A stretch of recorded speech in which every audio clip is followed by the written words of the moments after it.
नमस्कार विद्यार्थी मित्रों, अब तक हमने कक्षा 7 में पहला पाठ चित्र के संग संग जो चित्र पाठ था, दूसरा पाठ तब याद तुम्हारी आती है जो कविता, तीसरा पाठ है कुत्ते की वफादारी कहानी और चौथा है कथनी और करनी निबंध। यह 4 हमने पढ़े, लेकिन अभी हमारी परीक्षाएं पास आ रही है तो इसमें आगे पुनरावर्तन है, तो अब हम पुनरावर्तन पढ़ेंगे। पुनरावर्तन 1। इसमें पहला प्रश्न है, निम्नलिखित प्रश्नों के उत्तर लिखिए। पहला सवाल है, चिड़िया कब खुशी के गीत गाती है? तो इसका जवाब है, चिड़िया बहुत सुबह उठकर खुशी के गीत गाती है। दूसरा प्रश्न, शेठ ने कुत्ते को क्यों मुक्त किया?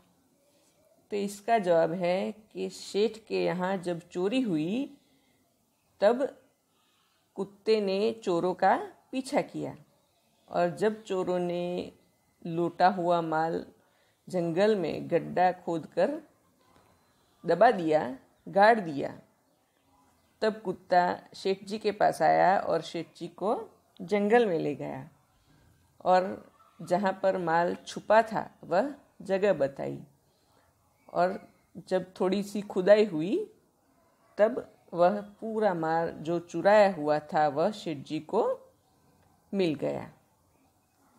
इस बात पर खुश होकर शेठ जी ने कुत्ते की वफादारी पर मुग्ध होकर शेठ ने उसे मुक्त कर दिया।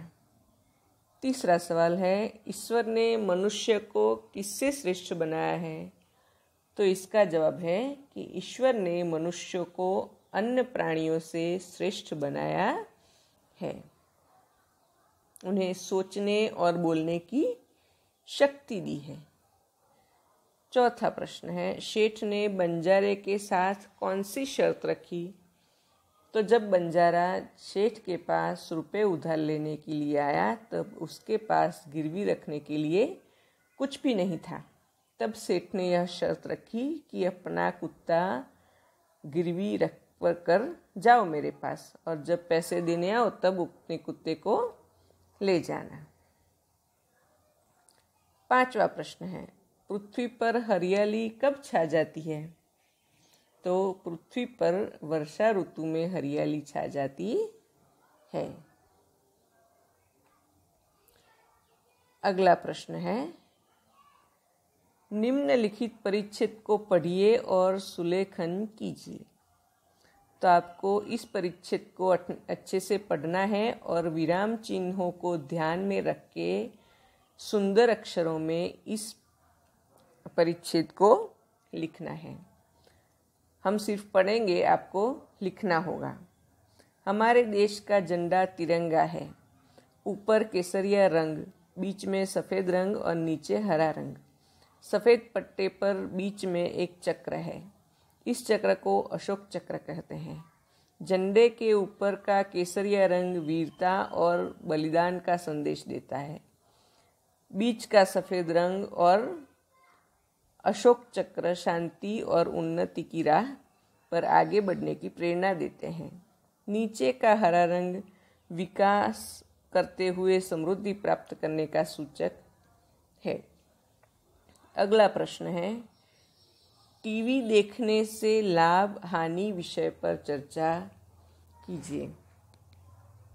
तो उस पर आप खुद सोचिए कि टीवी देखने से क्या क्या लाभ होते हैं और क्या क्या नुकसान हानि होती है। तो लाभ यह है कि टीवी देखने से हमें भरपूर मनोरंजन मिलता है।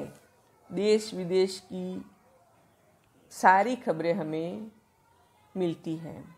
ज्ञान पर चर्चाएं भी आती है।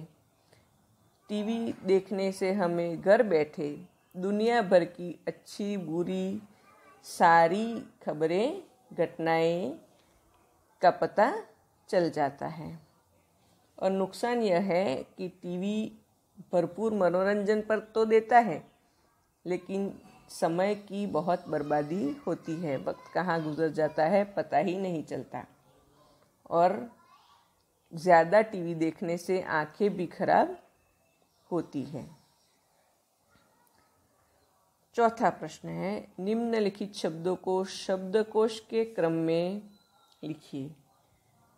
तो हम लिखेंगे, पहला आएगा अपूर्व, दूसरा आएगा कार्य, तीसरा आएगा चिंता। यहाँ पे ची और ई और न दोनों स्वर है, इसलिए चिंता आएगा। उसके बाद आएगा ज्ञान, उसके बाद आएगा झूठ, उसके बाद आएगा पर्यटन, उसके बाद आएगा प्रसाद, उसके बाद आएगा विद्यार्थी और उसके बाद आएगा हल्दी। आगे बढ़ेंगे। पांचवा है, निम्नलिखित शब्दों को शब्दकोश के सही क्रम में लिखिए। यहाँ पे सबसे पहले आएगा चंद्रिका, उसके बाद आएगा चम्मच, उसके बाद आएगा चारण, उसके बाद आएगा चिराग और आखिर में आएगा चौकोर। यहाँ पे हमारा पुनरावर्तन पूरा होता है।